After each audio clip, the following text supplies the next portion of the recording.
Hello everyone. आज हम ICSE board की 9th क्लास की केमिस्ट्री के जो फर्स्ट चैप्टर में जो टॉपिक रह गए थे आज उनको कंप्लीट करेंगे। हम नेमिंग कंपाउंड तक हमने टॉपिक कर लिए थे। आज हमारा नेक्स्ट टॉपिक है केमिकल इक्वेशन। केमिकल इक्वेशन से पहले हमें केमिकल रिएक्शन को समझना होगा। केमिकल रिएक्शन क्या है? When two or more substance react with each other and form a new substance। जब दो सब्सटेंस एक दूसरे के साथ रिएक्शन करते हैं और एक नया सब्सटेंस बनाते हैं वो क्या है? केमिकल रिएक्शन है। For example rusting of iron. लोहे भी जंग लगना ये क्या है? केमिकल रिएक्शन है। बर्निंग ऑफ वुड, लकड़ी का जलना एक केमिकल रिएक्शन है। Burning of magnesium ribbon is a chemical reaction. Curdling of milk का दही में बदलना ये भी क्या है? केमिकल रिएक्शन है। तो केमिकल रिएक्शन हमारी क्या है? रस्टिंग ऑफ आयरन, जैसे बर्निंग ऑफ मैग्नीशियम रिबन, ये हमारी क्या है? केमिकल रिएक्शन है। अब ये जो केमिकल रिएक्शन है हमारा नेक्स्ट टॉपिक क्या है? Chemical equation. इन केमिकल रिएक्शन को सिंबल की फॉर्म में लिख देना ये क्या है? केमिकल इक्वेशन है। The symbolic representation of chemical reaction, the symbolic representation of a chemical reaction is called chemical equation. जैसे हमारी रिएक्शन केमिकल रिएक्शन क्या है? रस्टिंग ऑफ आयरन के अंदर अगर हम जो भी वो रिएक्शन है उसको हम सिंबल की फॉर्म में लिख दें। जैसे आयरन का सिंबल क्या है? Fe। जब आयरन वाटर वेपर के साथ रिएक्शन करता है तो उस पर ऑक्साइड की लेयर चढ़ जाती है, आयरन ऑक्साइड बना जाता है और उसमें से हाइड्रोजन गैस निकल जाती है। तो ये क्या है? केमिकल रिएक्शन थी, उसको सिंबल की फॉर्म में लिख दिया था। Symbolic representation of a chemical reaction is called chemical equation. जो केमिकल इक्वेशन है, केमिकल इक्वेशन दो तरह की होती है। केमिकल इक्वेशन दो तरह की है, अनबैलेंस केमिकल इक्वेशन, दूसरी है balance chemical equation. Unbalance chemical equation को स्केलेटल केमिकल इक्वेशन भी बोलते हैं, स्केलेटल केमिकल इक्वेशन। अब अनबैलेंस और बैलेंस इक्वेशन केमिकल इक्वेशन को हम समझते हैं। अनबैलेंस केमिकल इक्वेशन क्या है? जब किसी केमिकल इक्वेशन के अंदर राइट हैंड साइड और left hand side number of atom equal नहीं है तो वो क्या है? Unbalance chemical equation. जैसे क्या है? ये केमिकल इक्वेशन है। केमिकल इक्वेशन में दो साइड होती है, एक होती है लेफ्ट हैंड साइड और एक होती है right hand side. Left hand side को क्या बोलते हैं? रिएक्टेंट, जो रिएक्शन करेंगे रिएक्टेंट। और जो राइट हैंड साइड क्या है? प्रोडक्ट, जो हमारा प्रोडक्ट बन के आएगा प्रोडक्ट। कह रहा है कि भी रिएक्टेंट साइड और प्रोडक्ट साइड जो नंबर ऑफ एटम है, जैसे आयरन, हाइड्रोजन और ऑक्सीजन, दोनों साइड इनके नंबर ऑफ एटम अगर इक्वल नहीं है तो वो क्या है? अनबैलेंस केमिकल इक्वेशन है। अब skeletal chemical equation, skeletal word skeleton से निकला। जैसे स्केलेटन क्या है? स्केलेटन के अंदर जब तक ऑर्गन नहीं है, अभी मसल्स वगैरह नहीं है तो वो क्या है? खाली है, अनबैलेंस है। तो उसी वर्ड से स्केलेटल लिया गया है। स्केलेटल का मतलब भी क्या है? अनबैलेंस है। अब दूसरी हमारी क्या है? Balance chemical equation. Balance chemical equation क्या है कि जो केमिकल इक्वेशन है हमारी उसमें दोनों साइड अगर नंबर ऑफ एटम इक्वल हो जाए तो वो क्या है? बैलेंस केमिकल इक्वेशन है। जैसे हमारे क्या है? आयरन प्लस वाटर तो क्या बनेगा? Iron oxide. ये हमारी एक केमिकल इक्वेशन है। अब ये क्या है? अभी तक ये क्या है? अनबैलेंस है। इसको बैलेंस कैसे करेंगे? दोनों side number of atom equal करेंगे। अब देखो, जो राइट साइड है आयरन कितने हैं? 3 हैं। इस साइड कितना है? 1 आयरन। तो 3 करने के लिए क्या करूँ मैं? 3 से मल्टीप्लाई कर दूँगा। अब दोनों साइड 3 आयरन है, उधर भी 3 आयरन। हाइड्रोजन का देखेंगे वो लेफ्ट साइड भी 2 है और राइट साइड भी 2 है, तो ये पहले से बैलेंस है। ऑक्सीजन को देखते हैं, लेफ्ट साइड 1 है, राइट साइड कितना है? 4 है। मैं लेफ्ट साइड भी 4 कर दूँ ऑक्सीजन को तो क्या करना पड़ेगा? उसको 4 से मल्टीप्लाई करना पड़ेगा। हम जब भी मल्टीप्लाई करेंगे तो जो फॉर्मूला दिया हुआ उसके आगे करेंगे हम। ठीक है, उसके सामने मल्टीप्लाई करेंगे, उसके नीचे नहीं चेंज करेंगे, उसके बीच में कोई भी चेंज नहीं करेंगे। तो यहाँ पे 4 मल्टीप्लाई करते हैं, जैसे 4 मल्टीप्लाई किया तो यहाँ पे हाइड्रोजन कितने हो गए, 4 2 8 हो गए। अब हाइड्रोजन यहाँ पे 8 है तो उधर क्या है 2 है, इधर 8 बनाने के लिए 4 से मल्टीप्लाई। अब देखो ये सारे के सारे एटम इक्वल हैं, 3 यहाँ पे आयरन, 3 यहाँ पे आयरन, हाइड्रोजन 8 है, उधर भी 8 है, ऑक्सीजन 4 है, इधर भी 4 है। तो ये क्या है, ये बैलेंस है केमिकल इक्वेशन। अब ये केमिकल इक्वेशन को कैसे बैलेंस किया जाए, how to balance chemical equation, how to balance chemical equation. इसमें हमारा मेथड है, एक है hit and trial method. Hit and trial method, hit and trial method में क्या है कि भी हम पहले क्या करेंगे, अनबैलेंस केमिकल इक्वेशन को लिखेंगे। ये क्या है, अनबैलेंस केमिकल इक्वेशन है, ठीक है। सबसे पहले अनबैलेंस केमिकल इक्वेशन को लिखेंगे, फिर क्या करेंगे, हम एक टेबल बनाएंगे, टेबल बनाएंगे, उसमें हमें क्या लिखना है, एलिमेंट, रिएक्टेंट और प्रोडक्ट। एलिमेंट लिखने हैं, रिएक्टेंट साइड और प्रोडक्ट साइड कितने नंबर ऑफ एटम। एलिमेंट क्या है, आयरन है, हाइड्रोजन है, ऑक्सीजन। आयरन रिएक्टेंट साइड कितने हैं, 1 है, प्रोडक्ट साइड कितने हैं, 3 हैं। हाइड्रोजन रिएक्टेंट साइड 2 हैं, प्रोडक्ट साइड भी कितने हैं, 2 हैं।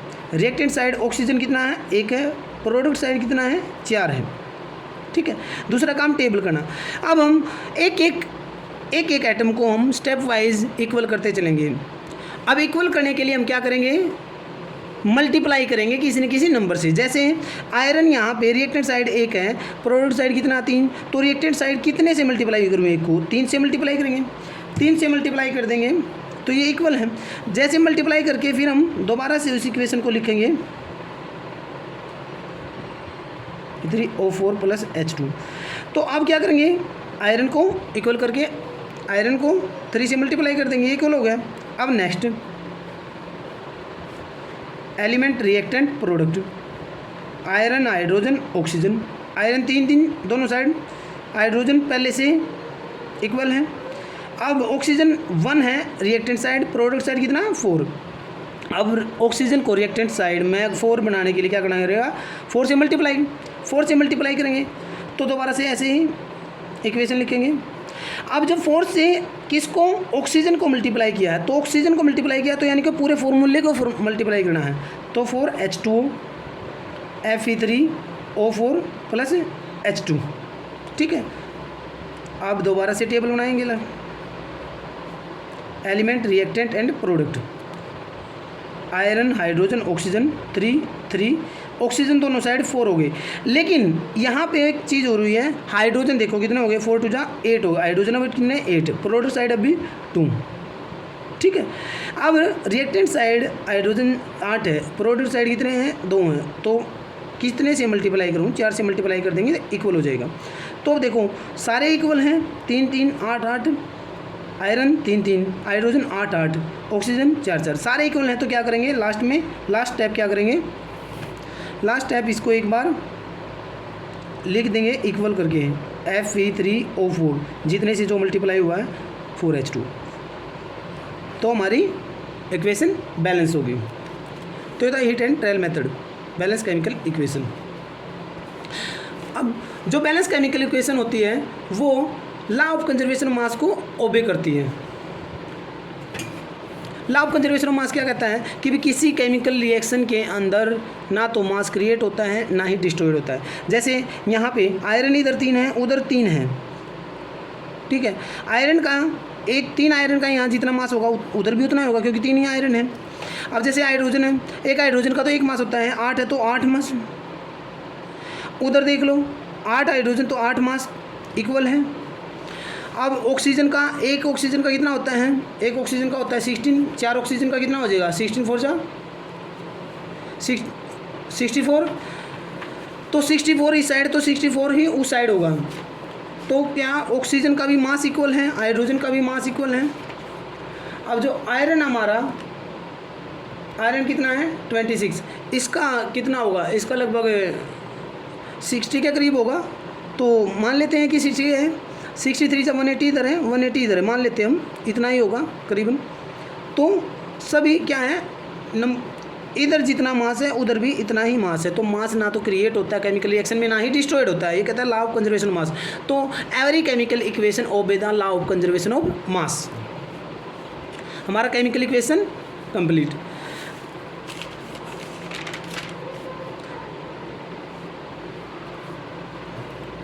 बैलेंस केमिकल इक्वेशन समझ लिया हमने। अब जो बैलेंस केमिकल इक्वेशन है वो इंफॉर्मेशन क्या क्या देती है? Information conveyed bye a chemical equation. सबसे पहले तो भाई actual result of a chemical change, कि केमिकल चेंज क्या हुआ उसका एक्चुअल रिजल्ट देती है।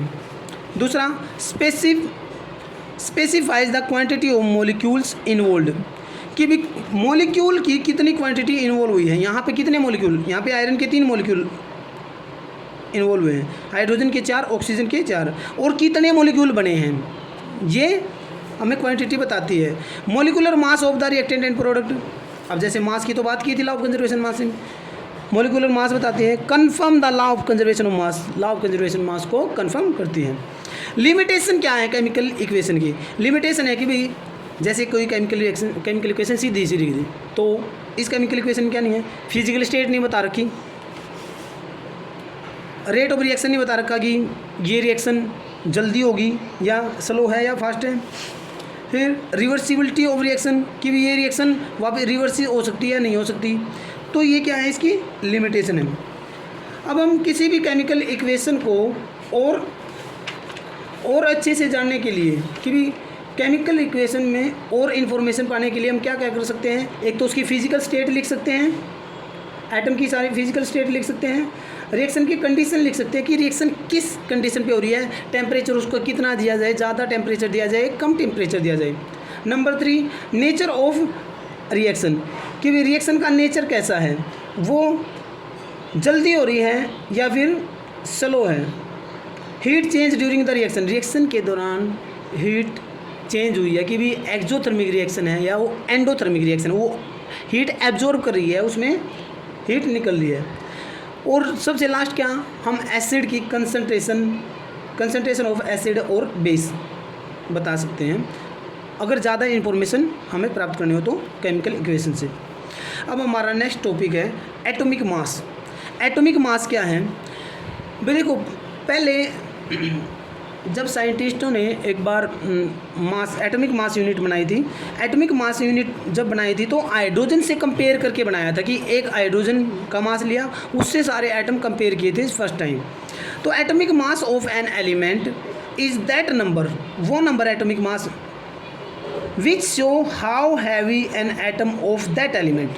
कोई भी एलिमेंट है, जैसे नाइट्रोजन है, नाइट्रोजन एलिमेंट की बात करें कि वो कितना हैवी है, how heavy an atom of that element is as compare to the mass of an atom of hydrogen. Hydrogen के एटम से वो कितना हैवी है, तो हाइड्रोजन से कंपेयर करके सभी का मास निकाला गया था। तो atomic mass of an element क्या है? Mass of one atom of element, कोई भी एलिमेंट है उसके एक एटम का mass divide by mass of one atom of hydrogen. For example जैसे नाइट्रोजन है, तो नाइट्रोजन का मास कितना होता है? मास कितना होता है इसका? 14 होता है। 14 मानते हैं, 15 कई जगह 15 भी मानते हैं, 14 भी, ठीक है। तो एटॉमिक मास कैसे बताएं कि भी इसका नाइट्रोजन का एटॉमिक मास कितना होगा? क्या था formula? Mass of one atom of an element, nitrogen के एक एटम का मास कितना है? 14 divide by mass of one atom of hydrogen, hydrogen के वन एटम का मास कितना है? 1, तो कितना आ गया? 14 atomic mass unit. Atomic mass कितना है नाइट्रोजन का? 14 एटॉमिक मास। अब यूनिफाइड एटॉमिक मास, तो पहले तो हाइड्रोजन से कंपेयर किया था, लेकिन बाद में आईयूपीएससी जब आईयूपीए आया, आईयूपीएससी ने यूनिफाइड एटॉमिक मास को अडॉप्ट किया था। यूनिफाइड एटॉमिक मास क्या है? यूनिफाइड एटॉमिक मास में जैसे वहाँ पे हाइड्रोजन से कंपेयर करके हर एटम का मास निकाला था, यहाँ पे कार्बन 12 से यानी कि कार्बन से कंपेयर करके हर एटम का मास निकाला था। तो यूनिफाइड एटॉमिक मास क्या है? Unified atomic mass unit is equal to the 1/12 the mass of carbon atom, 1 atomic mass unit किसके बराबर है? 1 atomic mass unit, 1 atomic mass unit, 1 atomic mass unit बराबर है मास ऑफ कार्बन 12, किसके बराबर है? Mass of carbon 12 atom divide by 12, divide by 12। तो carbon का कितना मास है? 12, कार्बन 12, यानी कि कार्बन 12 का मतलब कार्बन का वो कार्बन का आइसोटोप जिसका 12 मास है, डिवाइड बाय 12, 12 से 12 कट गया। तो 1 एटॉमिक मास यूनिट कब आई? जब carbon 12 atom, 1 atomic mass unit कब आई भी? जब कार्बन 12 एटम के मास से 12 को डिवाइड कर दिया। तो मान लिया ये आई है 1 यूनिफाइड मास। कार्बन 12 का जो एब्सोल्यूट मास होता है, कार्बन 12 का एब्सोल्यूट मास होता है, जो एब्सोल्यूट मास होता है वो होता है 1.99 मल्टीप्लाई 10⁻⁻23 ग्राम, ये होता है, ये कार्बन 12 का मास। अब 1 एटॉमिक मास निकालते हैं, 1 atomic mass unit, 1 atomic mass unit क्या थी? कार्बन 12 का 1 एटम का मास। कार्बन 12 का मास कितना है? 1.99 मल्टीप्लाई 10⁻⁻23 ग्राम डिवाइड बाय 12। जब इसको कैलकुलेट किया जाता है तो आता हमारा 1.6 मल्टीप्लाई 10⁻⁻20 ग्राम। अब इस डेफिनेशन के according atomic mass unit of hydrogen, इस डेफिनेशन के अकॉर्डिंग हाइड्रोजन का जो एटॉमिक मास आया वो आया 1.6 मल्टीप्लाई 10⁻⁻20 ग्राम, जिसको इक्वल माना जाता है 1 के, जिसको 1 के इक्वल मान लेते हैं। तो atomic mass unified atomic mass of hydrogen कितना है? 1 है। अब किसी भी एटम का हमें यूनिफाइड एटॉमिक मास निकालना, मान लिया आपको ऑक्सीजन का निकालना है, ऑक्सीजन का मान लेते हैं हम मैग्नीशियम का मास निकालते हैं, मैग्नीशियम का मास कंपेयर करके चलेंगे किससे? कार्बन 12 से। कार्बन का एटॉमिक मास कितना है? 12 है। तो एक मैग्नीशियम का मास कितना होता है? 24 होता है। तो ये मैग्नीशियम कितने कार्बन एटम के बराबर हुआ? 2 कार्बन 12 एटम के बराबर हुआ।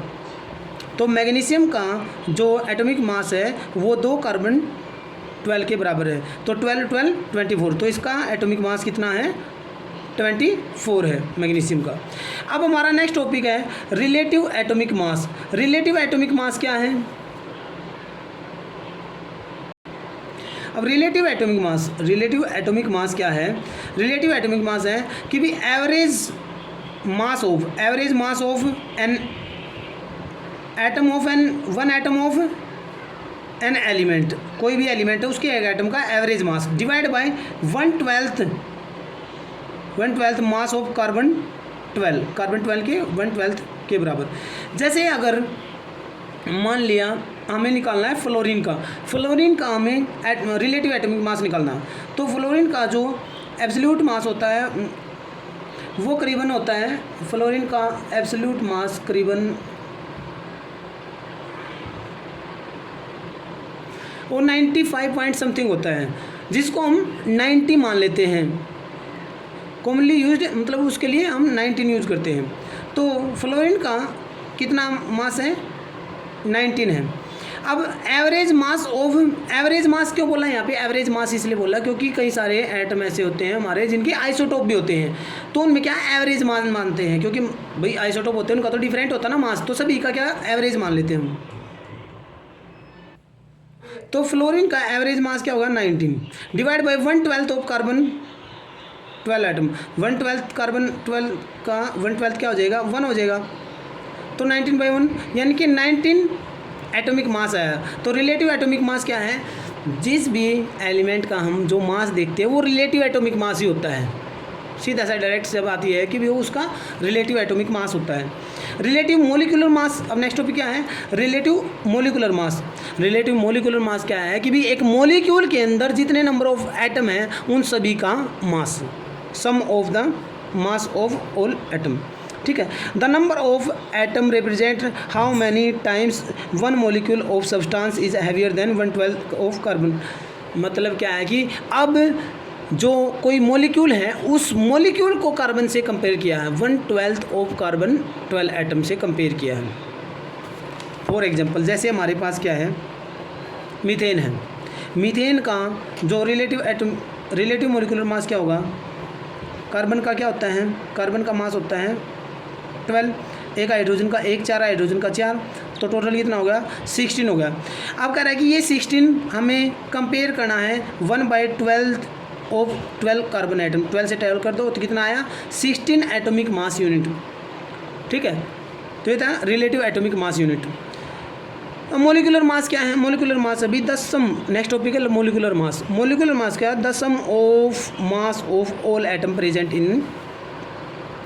इन मोलिक्यूल, एक मोलिक्यूल में। जैसे यहाँ पे बताया मैंने, या कोई और ले लो, जैसे H2O है, H2O के अंदर हाइड्रोजन ऑक्सीजन का कितना मास है, एक हाइड्रोजन का 1 मास होता है, 2 हाइड्रोजन का 2 हो जाएगा, प्लस एक ऑक्सीजन का मास होता है 16 प्लस 2 18। तो वाटर के एक मॉलिक्यूल का जो मास होता है वो कितना होता है 18 होता है। और जो मॉलिक्यूलर मास को हम क्या U में रिप्रेजेंट करते हैं, यूनिफाइड मास, तो 18U वाटर का एटॉमिक मास हो जाएगा, मॉलिक्यूलर मास हो जाएगा। अब हमारा नेक्स्ट टॉपिक है percentage composition of a compound. Percentage composition of a compound क्या है कि भी percentage composition of a compound is the mass percentage. Her element का जो मास है उसकी परसेंटेज निकालनी है कंपाउंड के कंपैरिजन में। फॉर एग्जांपल एक ये हमारा क्या है, मीथेन है। मीथेन एक कंपाउंड है। हम मान लेते हैं कि ये क्या है 50 ग्राम है, कितना हमारे पास 50 ग्राम है, और हम 50 ग्राम है, इस 50 ग्राम मीथेन के अंदर कार्बन है 10 ग्राम है, और 40 ग्राम क्या है हाइड्रोजन है। 40 ग्राम क्या है हाइड्रोजन।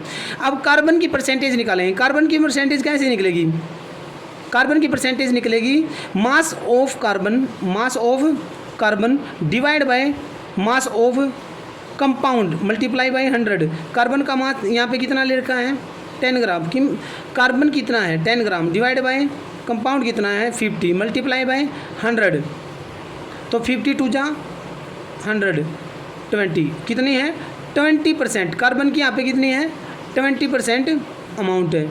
ऐसे ही अगर हाइड्रोजन की निकालनी है, हाइड्रोजन 40/50 मल्टीप्लाई 100, 50 टू जा 100, 40 टू जा 80, तो कितनी है 80% यहाँ पे क्या है हाइड्रोजन है।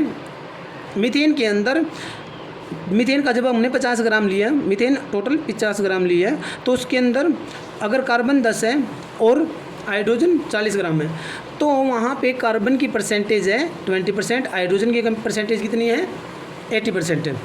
अब सेकेंड है percentage of element of a compound. एक कंपाउंड के अंदर एलिमेंट की परसेंटेज कितनी है, यही बात जो अभी यहाँ पे बताई है कि भी मास of an element in A given compound divide by total mass of compound multiply by 100। अब फॉर एग्जांपल हमारे पास नाइट्रिक क्या है, नाइट्रिक एसिड है। अब नाइट्रिक एसिड है, नाइट्रिक एसिड में हमें हाइड्रोजन की परसेंटेज बतानी है, हाइड्रोजन की परसेंटेज बतानी है। ये तो क्या था जब कंपाउंड का मास दिया हो, जब की बात थी कि भी इतने ग्राम है, इतने ग्राम, इतने ग्राम।